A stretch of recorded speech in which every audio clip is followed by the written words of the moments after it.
ከአዲስ ኪዳን ጋራ እንዴት ነው የምትተረጎመው የምላውን ወደ ራሳችን ወደ ዘመኑ ወይ ደግሞ ወደ እኛ እናመጣለን። ክብር ለጌታ ይሁን። አሜን። ትላንትና የነበረው የእግዚአብሔር ቃል ዛሬም ሕያው ነው፣ ዛሬም ይሰራል። ስለዚህ እዚህ ክፍል ውስጥ የምናየው ስለ ዱካን ነው። ዱካኑ ምን ይመስላል ገጽታው የምለውን ከመጽሐፍ ስናጠና ለሙሴ የተሰጠው ሙሴ የሰራው ዱካን የመገናኛ ዱካን ነው የሚባለው። እግዚአብሔርን የሚያመልኩ ምእመናን የሚገናኙበት ቦታ ነው። መስዋዕት ለእግዚአብሔር የሚቀርብበት ቦታ ነው።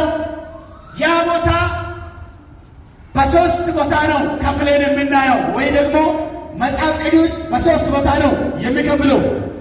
አንደኛው አደባባይ ነው የሚባለው፣ አደባባይ ነው ያለው። ሁለተኛው ቅዱስ ወይ ደግሞ ቅዱስ ስፍራ ነው የሚባለው። ሶስተኛው ቅዱስ ቅዱሳን የሚባል ስፍራ አለው።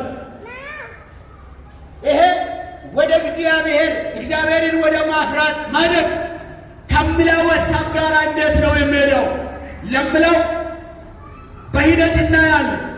ሰፊ ነው ግን አሳጥሬ ለመናገር ይሞክራሉ። አንደኛው አደባባይ ነው የምናየው። በአንደኛው ክፍለ ጊዜ አደባባይ ምንድን ነው? እሱ ምን ይመስላል? አሁን ያነበብነውን ክፍል በሙሉ አንብቡ። ምንድን ነው የሚመስለው?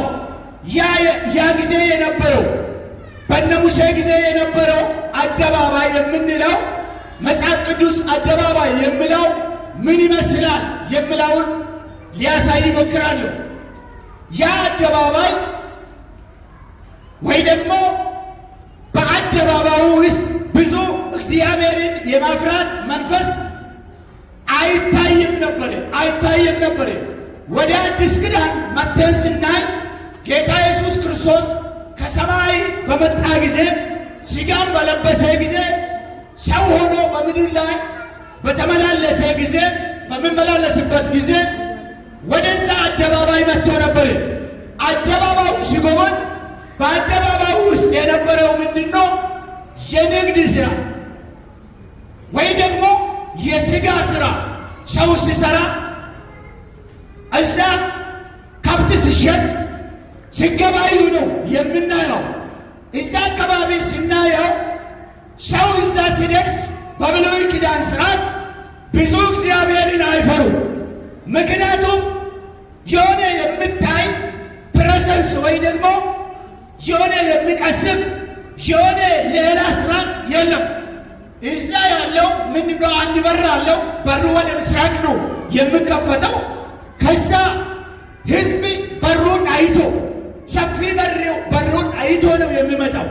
በሩ ደግሞ ግልጽ ነው ለሁሉ፣ በርቀትም ይታያል። እሱ ምንድነው የሚያሳየው?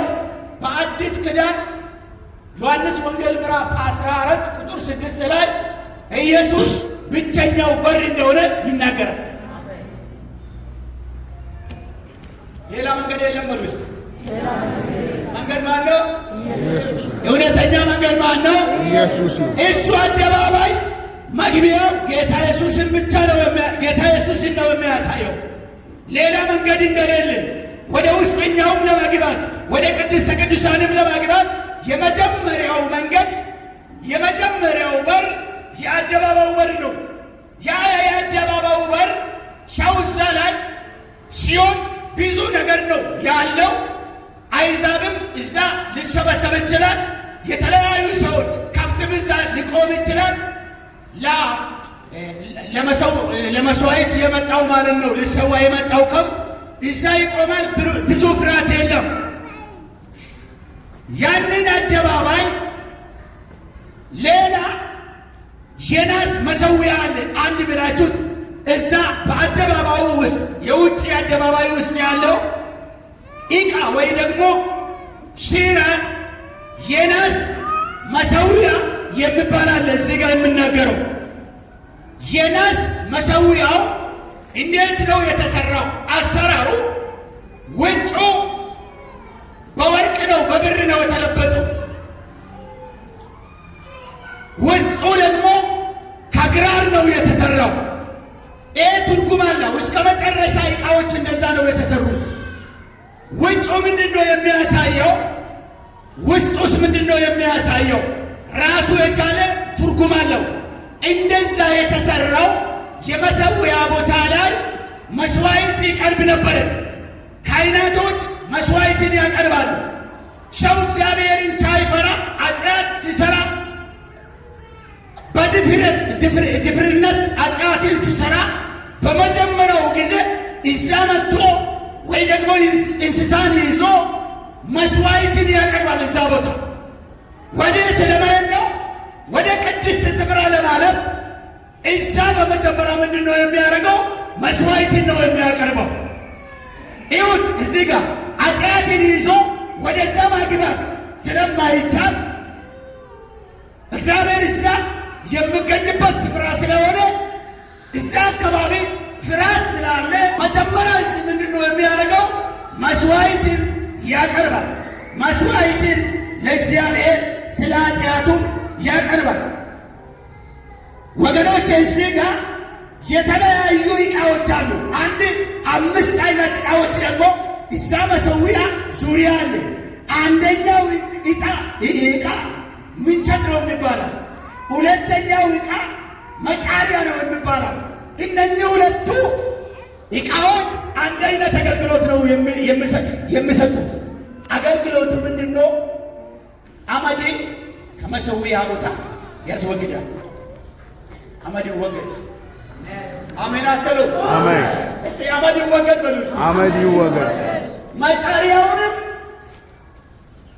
እንደዛውም ደግሞ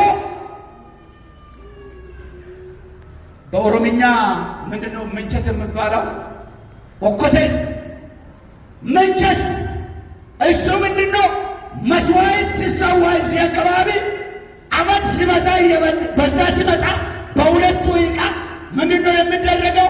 ከዛ አመዱ ይደፋል፣ ይሰበሰባል፣ ወደ ውጭ ይጣላል። ምክንያቱም አመድ በመሠዊያ ቦታ አያስፈልግም። አሜን አሜን። አያስፈልግም። እዛ አካባቢ ጥንቃቄ አለ። የመጀመሪያው መሠዊያው የተሰራበት አሰራር የሚያሳየው ምንድን ነው? በውጩ ላይ ያለው በብር የተለበጠበት ዋና ምክንያት ሙቀቱ ወደ ካህናት እንዳይመጣ ነው። ወይ ደግሞ ላብ በካህናት ላይ ልታይ አይገባም። ምክንያቱም ላብ የኃጢአት ውጤት ስለሆነ ነው። እግዚአብሔር ይጸይፋል። ለዛ ቀስቃሳ እንዲሆን በዛ መልክ ነው የተሰራው። እነኚህ አመድን የሚያስወግዱ ብቻ አይደለም። ሶስተኛ ድስት አለ መስዋዕት የሚቀርብበት። ሶስተኛ ሜንጦ አለ። ስለ ሜንጦ ትንሽ ይናገራሉ። ሜንጦና ማኮስተሪያ አለ። ስለ እነሱ ይናገራሉ። ሜንጦ ምንድን ነው የሚያደርገው? ሜንጦ የሚያደርገው ስጋውን ገለባብጦ እንዲበስል ነው የሚያደርገው ሜንጦ። ምክንያቱም የታረደው ከብት በስጋው ውስጥ ደም ስላለ ያ ደም ደግሞ ሽታው ለእግዚአብሔር ስለማያስፈልግ በደንብ እዛ ላይ እንዲበስል ምንድን ነው የሚደረገው? በሜንጦ ምንድን ነው የሚያደርጉት? ይገለባብጣሉ። እሳቱ ላይ መሠዊያው ላይ እስከ መች? እስኪበስል ድረስ። እስከ መች? ሽታው እስኪወገድ ድረስ። አሜን አትሉም? አሜን። አንዳንድ ጊዜ ቤተ ክርስቲያን ቆይ እስቲ መብሰል አለብኝ፣ ቆይ እስቲ ደህንነትን መማር አለብኝ፣ ቆይ እስቲ የደቀ መዛሙርት ትምህርት መማር አለብኝ፣ ቆይ እስቲ መጽሐፍ ቅዱስ ገብቴ መማር አለብህ ስትል ለዛ ነው መብሰል አለብኝ። ክብር ለኢየሱስ ይሁን። ለጌታ እንደሚገባ ጌታ እንደሚገባ እንዲቀበል መስዋዕቱን እንዲቀበል ለማድረግ በሜንጦ ነው የሚያገለባብጡት። ዛሬ ሜንጦ አስፈልግ መብሰያ። ክብር ለኢየሱስ ይሁን። ሌላ መኮስተሪያ ነው። መኮስተሪያ ምንድን ነው? መኮስተሪያ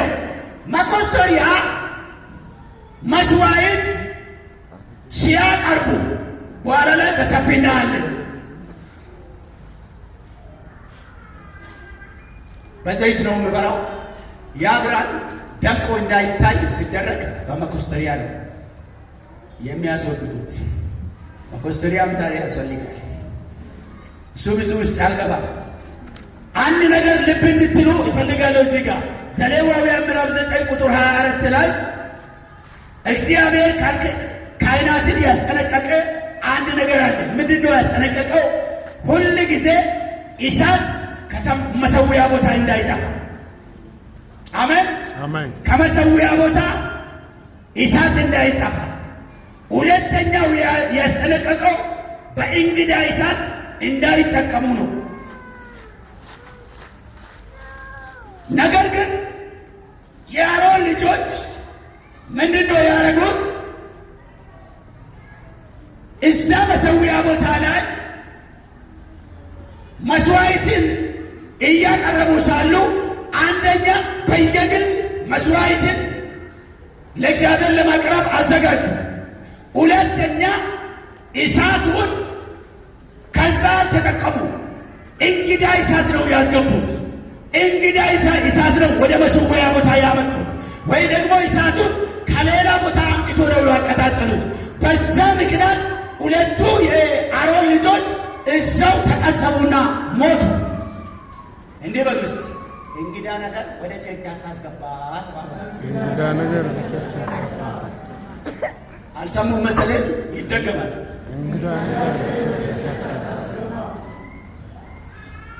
ከውጭ ወደ ቤተ ክርስቲያን የሚመጣ አለ። ዛሬ እንግዳ መዝሙር፣ እንግዳ ስብከት በዓለም ውስጥ የተለመደው ግን ለእግዚአብሔር የማያስፈልግ ከውጭ ወደ ቤተ ክርስቲያን የገቡ ብዙ ነገሮች አሉ። ዛሬ በኢየሱስ ስም ይውጡ። አሜን። ዛሬ በኢየሱስ ስም ይወገድ። አሜን። ሰው አይደለም፣ የዓለም አሰራር፣ የሰይጣን አሰራር በእግዚአብሔር ቤት ውስጥ የማያስፈልገው ነገር እንድናስወግድ እግዚአብሔር ይፈልጋል። ወደ ቤተ ክርስቲያን አስገቡ።